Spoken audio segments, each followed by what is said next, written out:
Greetings out there. This is Morris Man. Always, I thank you guys for coming to my channel. I just previously did a video of my overview again of the Beat Thing, one of the worst piece of music you ever made. And there was some other stuff that I wanted to discuss separately from that, so I'm doing this in a separate video. And I thought about it because I want to be careful about what I say, because I don't want anybody to take this out of conscience. Morris Man hating. No, I'm just expressing an opinion and trying to, I guess, help. Because if you're going to be in the music of business, know the business and know how to play. You know, be a musician, not a cat with one finger. You know, and show me some tabs. Even though the chords are running across the screen, people still asking for tabs. You know, go get a teacher. Go get a formal teacher. That's how I learned. I did not learn sitting on the internet watching another man's fingers, you know. I mean, the internet wasn't around when I was a kid, but, you know, I'm just trying to make a point where I went to the proper place to get properly trained. Now, there's nothing wrong with going on YouTube. When you already know how to play, you know how to form chords, and you know what these chords are, and you just need the chords. And that's the purpose of my channel, is to give musicians that can already play, not asking for finger placement and diagrams and tabs, that can already play, they just don't know the chords to this particular song or these particular songs. That's it. That's the purpose of my videos. It's not to teach you how to play your instrument. Because again, if you're going to be in this business of music, know the business. If you're going to be in this business of music, know how to play. Know how to play, you know. And this whole, because when I went looking for that drum machine and did a lot of videos, I didn't realize how many people are chopping up samples, putting beats on top of these samples.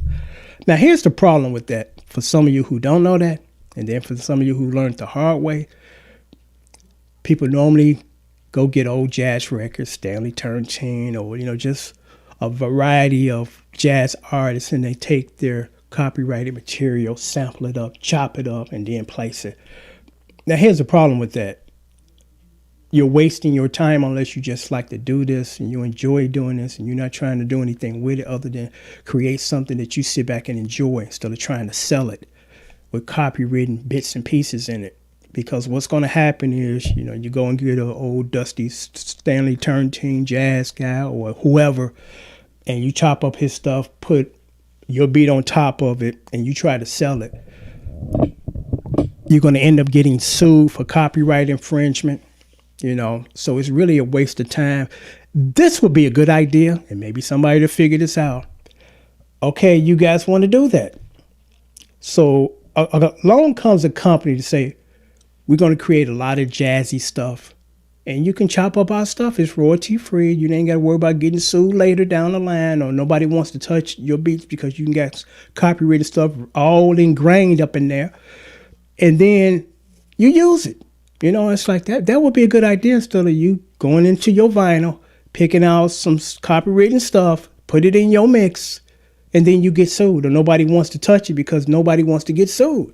That's like this. And hopefully somebody out here, when I'm about to say what I'm about to say, help implement this, because this makes no sense at all. I'm like, nobody figured this out yet? It's 30 years. Come on. Here's the scenario. And most of us at some point in time, if not all of us, will experience this. We're living at home with our parents. We get older. It's time for us to move out. You move out. You got a pretty modest job for your age, you know, and your skill set at this level. You're 20 years old. So, of course, you're not going to be the CEO or something.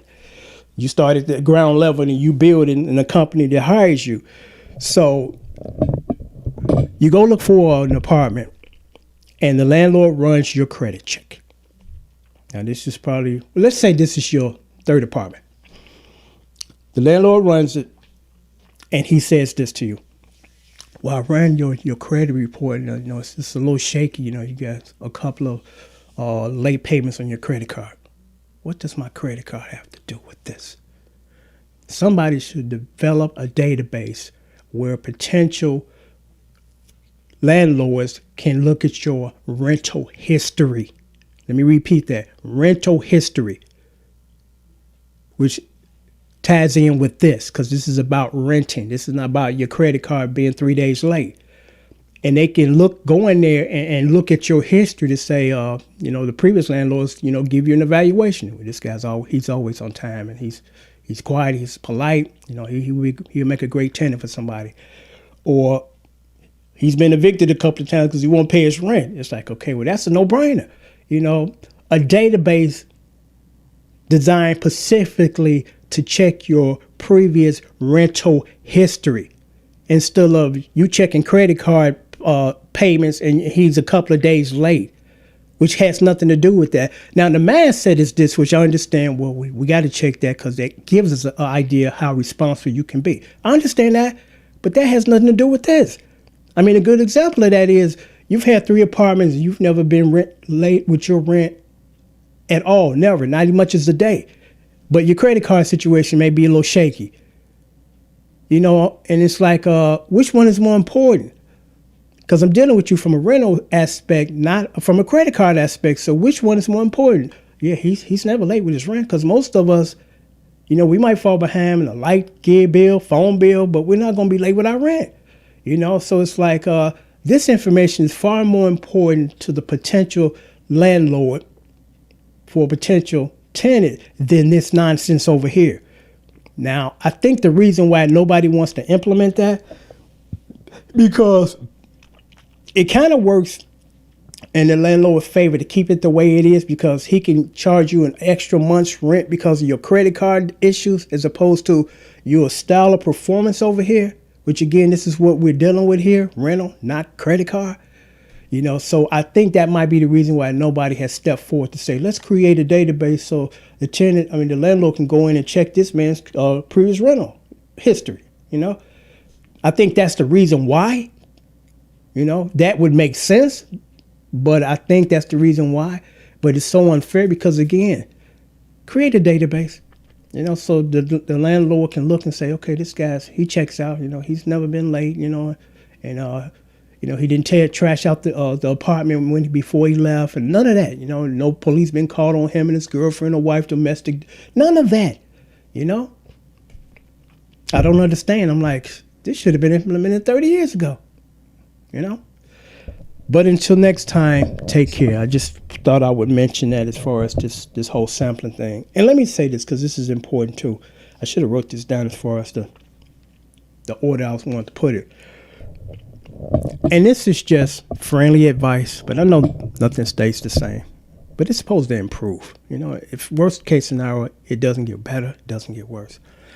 But for those people, and it is an art. It's not something you're gonna pick up on in one day, as far as the ability and the skill set to cut up these songs, dissect them, and then stick a really nice cool beat on top of it. The amount of time and energy and effort that you do that, learn to play a guitar, learn to play a bass, learn to play some piano, become a drummer yourself. Go get a formal teacher, let him teach you some theory, and you apply that theory, because again, the majority of the guys that I see doing that art form, they're taking bits and pieces of copyrighted material. Where do you think that's going to lead? It's going to lead you going to court and getting sued, For those who don't know that, you're going to get sued. I mean, it used to be a time where they hired people to listen to songs and say, what do you think that is? I know what that is. And I think the most sample guy is James Brown. You could bring a 6-year-old in here and say, what do you hear up in there? I hear some James Brown. You're right.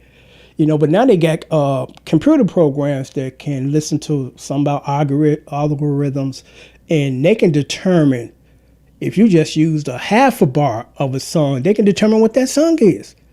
And then they're going to take you to court and sue you, So instead of spending a lot of time and energy on something that's going to bite you in the ass, because it's going to bite you in the ass. It might not happen when it's first released, but give it a couple of months, give it a year, They're going to come looking for you. You're going to get a letter and you're going to have to go to court. Just learn the instrument, It works. Learn the instrument, know what you're doing, know why you're doing it, and prosper. But that's just my thoughts and opinion to you guys to do that.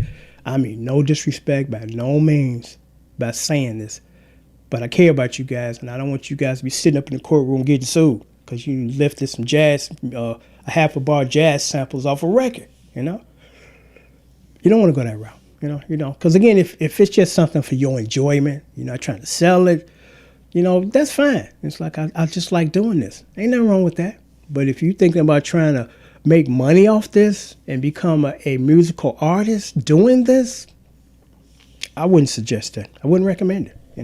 But that's just my opinion. So until next time, take care and thanks for watching.